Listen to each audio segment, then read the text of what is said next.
Bienvenidos curiosos a un nuevo video. Hoy te contaré acerca de los lugares que la ciencia no ha podido resolver, fenómenos que siguen en investigación y que se les han asignado desde especulaciones hasta teorías para intentar explicarlos. ¡Un niño flotó sobre mí y voló un auto con su rayo láser! Bug de la naturaleza,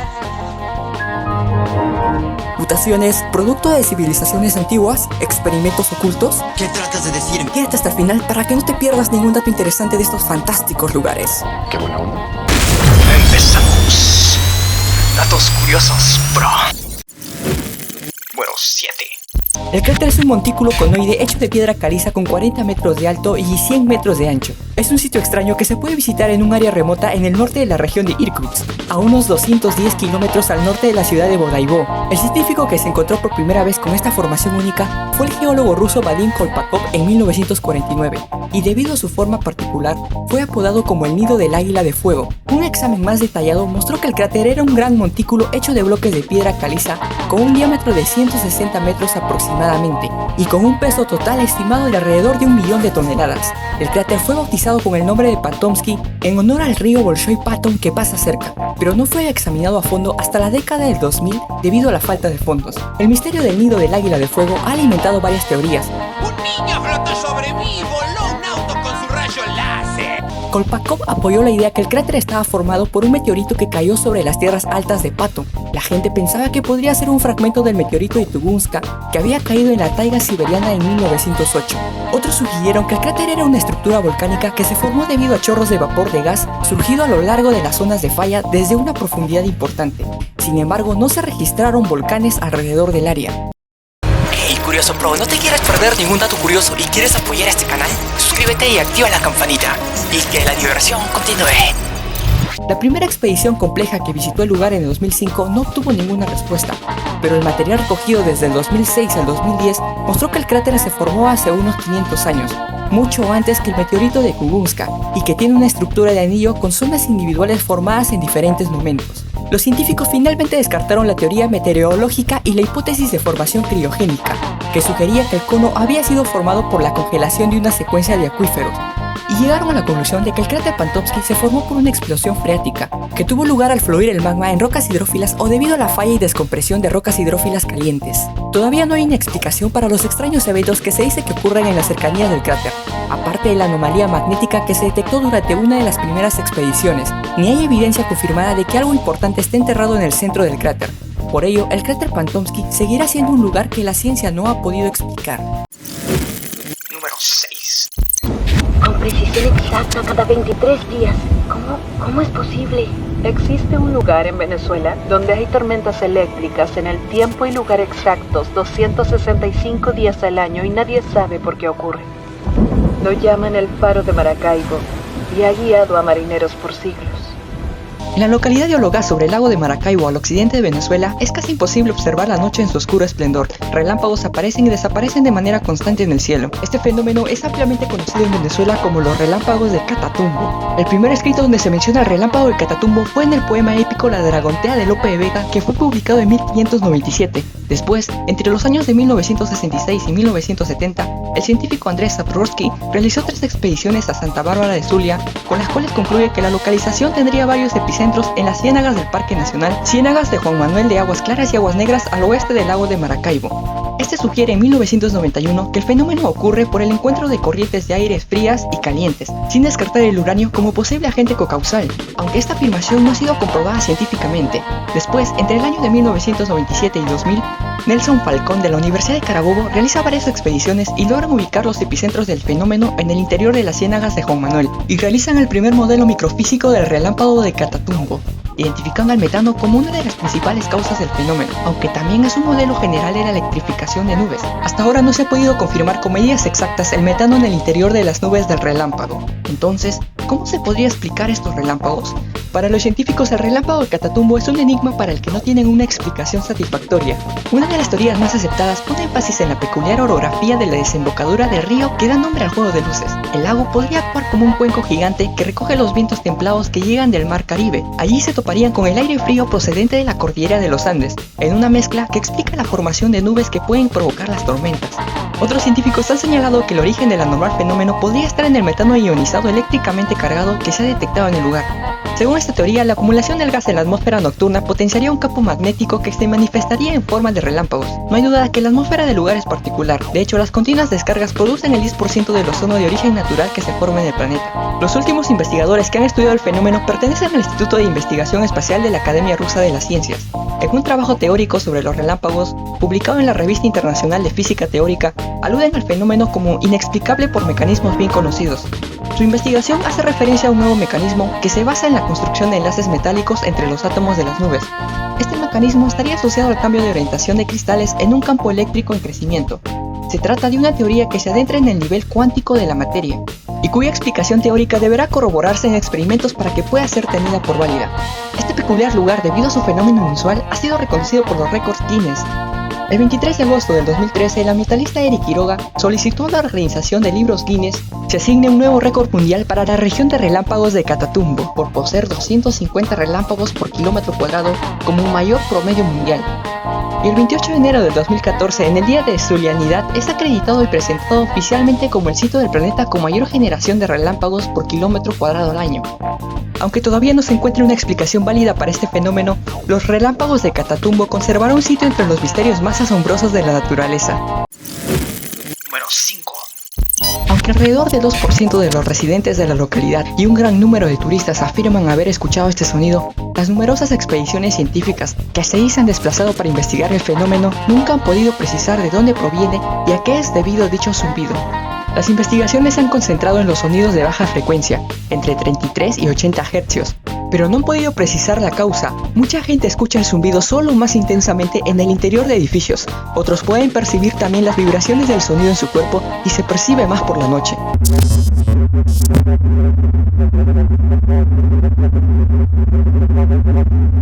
Durante los años 90, este fenómeno del ronquido comenzó a ser divulgado primero en Norteamérica y se expandió rápidamente por todo el mundo. Un estudio por la Universidad de Nuevo México y las quejas de muchos ciudadanos que viven cerca de la ciudad de Taos acapararon la atención de los medios.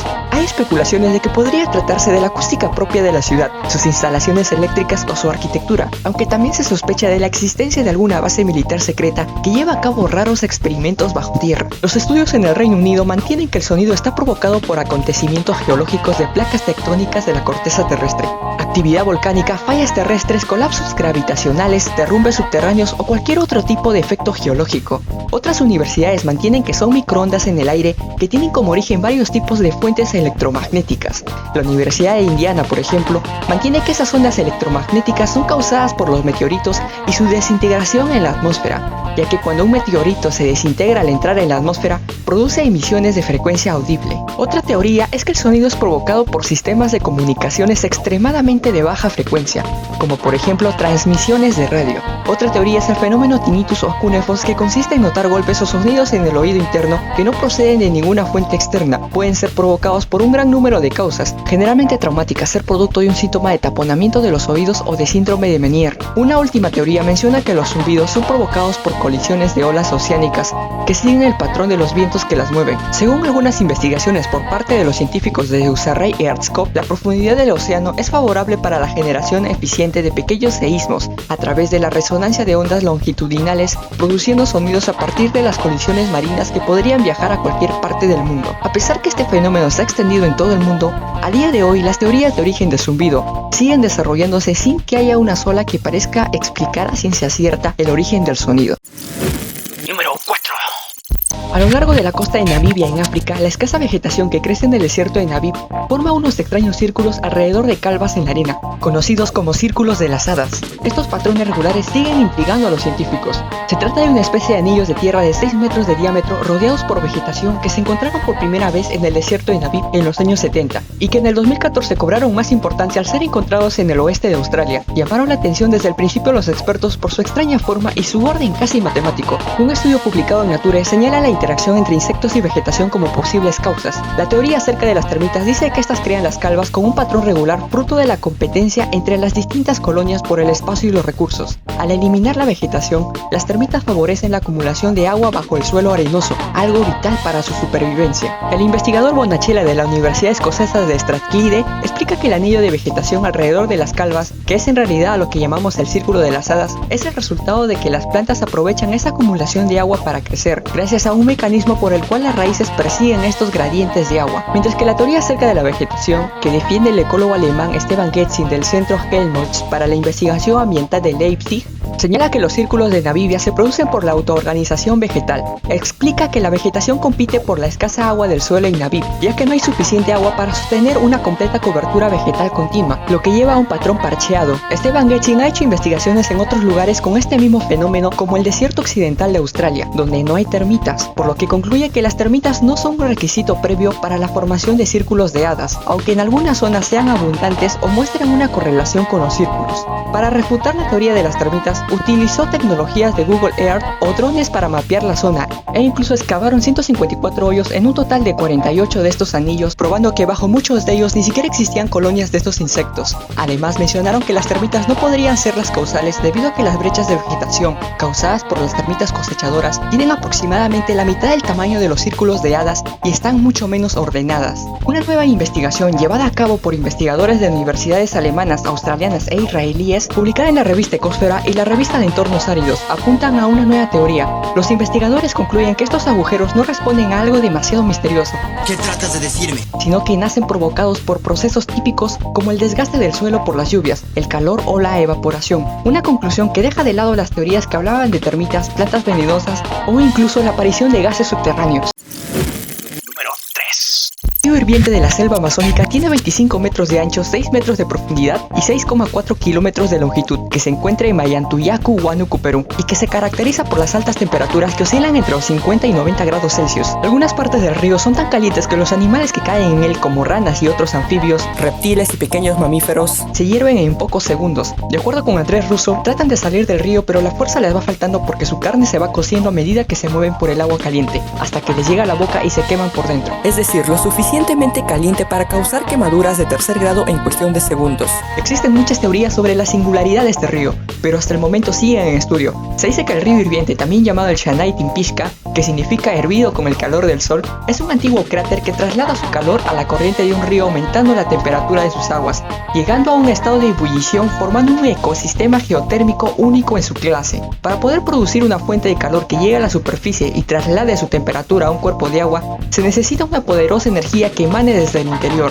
Si bien es cierto que el centro volcánico más cercano se encuentra a más de 700 kilómetros, el río corre caliente, observándose en él las burbujas de la ebullición a simple vista. Las verdaderas causas de este fenómeno no son exactas, no obstante existe una teoría que evidencia el posible origen de este río hirviente. Uno de los más importantes es del geólogo Andrés Russo, becado por National Geographic, al que se le atribuyen importantes investigaciones. Igualmente es reconocido por haber sido la persona que le mostró al mundo la existencia de esta maravilla natural. Según investigaciones de Russo, todo indica que esto se debe a un sistema hidrotérmico de agua procedente de los glaciares de los Andes que se filtra al interior de la Tierra, en el cual la temperatura comienza a elevarse paulatinamente hasta llegar al punto de ebullición. Y explica que en el manto todo está en movimiento y las placas tectónicas se abren, algo que recicla calor. El agua se filtra en las arterias del planeta, se calienta y reaparece a través de fallas y grietas que la expulsa al exterior. Cuanto más profunda entra el agua en la Tierra, más se calienta. Igual que nosotros tenemos sangre caliente corriendo por nuestras venas y arterias, la Tierra tiene agua caliente corriendo por sus grietas y fallas. La verdadera causa del río hirviente de la selva amazónica sigue siendo un enigma, pero esta maravilla natural sigue atrayendo a más personas a aventurarse por este fantástico lugar.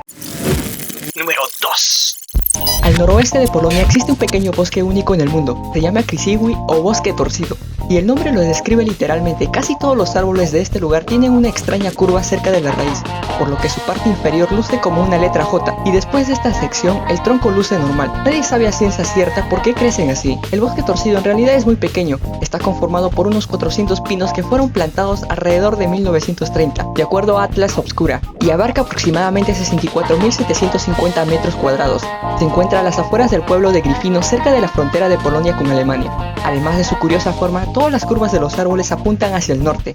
La altura máxima de estos pinos es de 15 metros según Deutsche Welle. Una de las teorías más populares dice que los pinos pudieron haber sido enterrados en nieve tras una poderosa tormenta durante su crecimiento.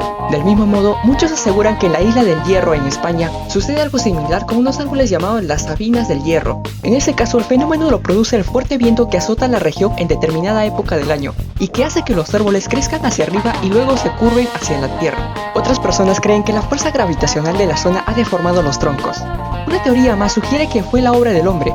Se dice que un grupo de locales manipularon el crecimiento del bosque tras plantarlo entre 1925 y 1928. Su intención era hacer muebles a partir de las formas curvas una vez que los árboles cumplieran una década de edad, y usarlos en fabricación de muebles de madera curva o cascos de embarcaciones.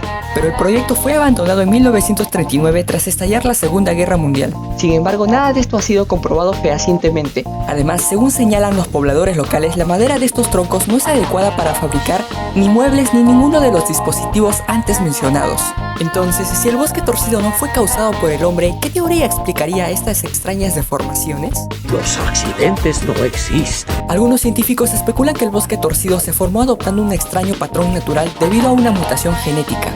Ahora bien, la teoría científica líder es que las orugas de la polilla de los brotes de pino dañaron los brotes apicales a una edad temprana, que obligaron a los árboles a protegerse mediante rebrotes laterales, comenzando a crecer en un ángulo extraño. Dado que las plantas crecen naturalmente hacia el sol, eventualmente se corrigieron y comenzaron a crecer nuevamente, pero con sus nuevas deformidades intactas.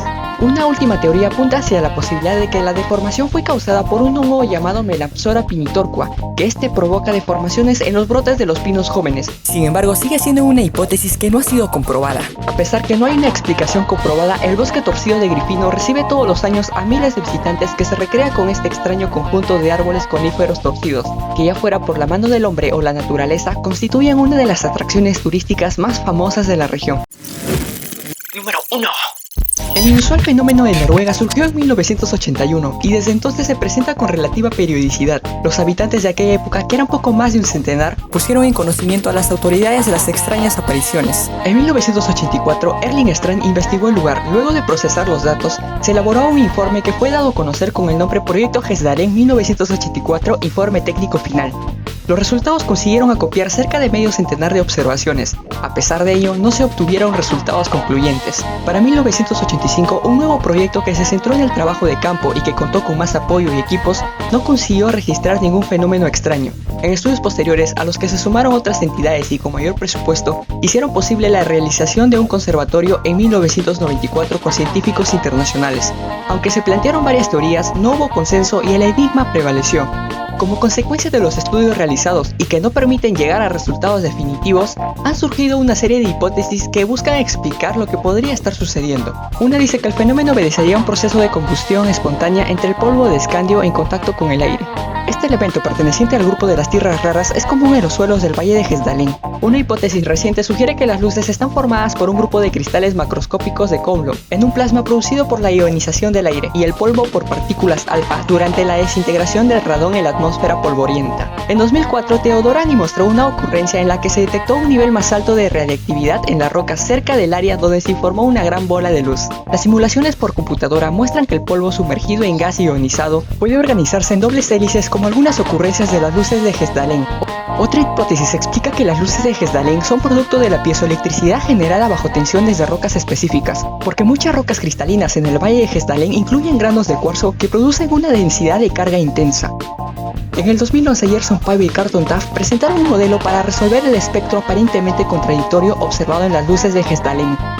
Según el modelo, la distribución espacial del color de las bolas luminosas comúnmente observadas en el fenómeno es producida por electrones acelerados por campos eléctricos durante la rápida fractura de rocas piezoeléctricas bajo tierra. La última hipótesis fue en el 2014, donde Jader Monari publicó un nuevo modelo HL que involucraba una batería de tipo geológico. Así, dos lados del valle son los electrodos y el río Hesga puede estar actuando como electrolitro. Las burbujas de gas se elevan en el aire y pueden cargarse eléctricamente produciendo luminiscencia de gas y fenómeno HL. El fenómeno continúa trayendo visitas y la atención de muchos, sin embargo, sigue siendo un enigma que no se ha podido resolver. Sí que estuvo muy interesante, ¿cierto? Si te gustó y quieres apoyar este canal, deja tu hermoso like y compártelo con tus amigos. ¿Quieres ver los últimos estrenos de curiosidades sobre ciencia y tecnología? Suscríbete al canal y activa la campanita. Te recomiendo el siguiente video para que aprendas más datos curiosos que podrían sorprenderte. Nos vemos en el siguiente y que la diversión continúe.